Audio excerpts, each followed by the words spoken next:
आज के इस वीडियो में हम लोग पढ़ेंगे class 11th laws of motion का बहुत ही इंपॉर्टेंट न्यूमेरिकल। ये न्यूमेरिकल हमेशा आपको एग्जाम्स में देखने को मिलता है, हमेशा पूछा गया है ऑब्जेक्टिव क्वेश्चंस में। क्वेश्चन क्या है?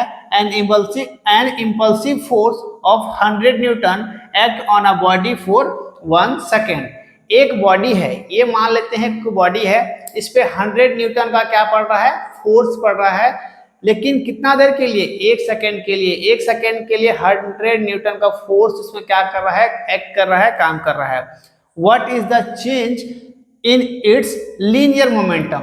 इसमें लीनियर मोमेंटम कितना चेंज होगा ये हमको फाइंड करना है। इसमें हमको लीनियर मोमेंटम जो चेंज करेगा उसको हमको फाइंड करना है। ठीक है, तो लीनियर मोमेंटम के बारे में ज्यादा डिटेल नहीं जाते हैं, क्योंकि लीनियर मोमेंटम का पूरा एक टॉपिक आपको पिछले क्लासेस में आप लोगों को करवाया गया है। ठीक है, आज हम लोग उसका न्यूमेरिकल करेंगे।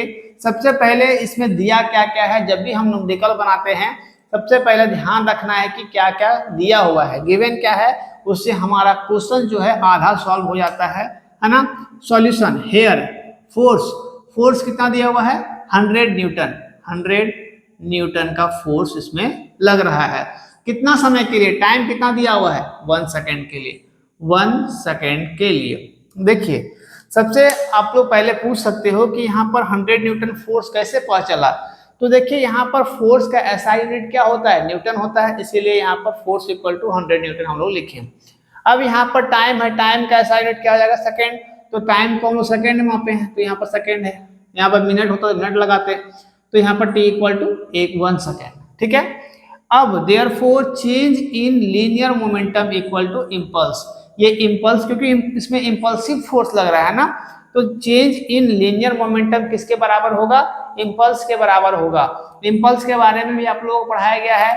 इम्पल्स का फॉर्मूला होता है एफ इंटू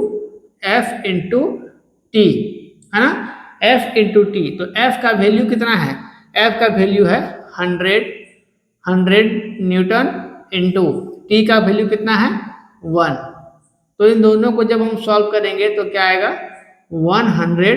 जब हम लोग ये इसका एसआई यूनिट छूट गया है ना, जब हम लोग इसका एसआई यूनिट हम लोग यहाँ पर नहीं पुट किए हैं, तो इसका कितना हो जाएगा? 100 न्यूटन इंटू 1 सेकेंड। तो यहाँ से NS न्यूटन सेकेंड हो जाएगा। किसका क्या? इम्पल्स कितना निकला? Sorry, change in linear momentum क्या निकला? 100 न्यूटन सेकेंड निकला, है ना। तो यहाँ से क्या किए? इम्पल्स का फॉर्मूला पुट कर दिए, F into T. Impulse is the product of force into time, तो फोर्स का वैल्यू पुट कर दिया, टाइम का वैल्यू पुट कर दिया। इसका एसआई यूनिट न्यूटन और इसका सेकेंड, दोनों को 100 को 1 से मल्टीप्लाई किया, 100 न्यूटन सेकेंड हो गया। ठीक है, आई होप ये आप लोगों को समझ में आया होगा। इस तरह का वीडियोस मेरे चैनल पर और भी बहुत सारे अपलोड हैं और रेगुलर होते रहते हैं, इसलिए चैनल को सब्सक्राइब कर लेना है और शेयर करना है, ताकि जो मेरे अपडेट्स हैं वो सबसे पहले आप तक पहुंच पाएंगे और आप उस वीडियो से अच्छे से फिजिक्स पढ़ सकोगे। मिलते हैं अगले वीडियो में, तब तक थैंक यू, टेक केयर, जय हिंद।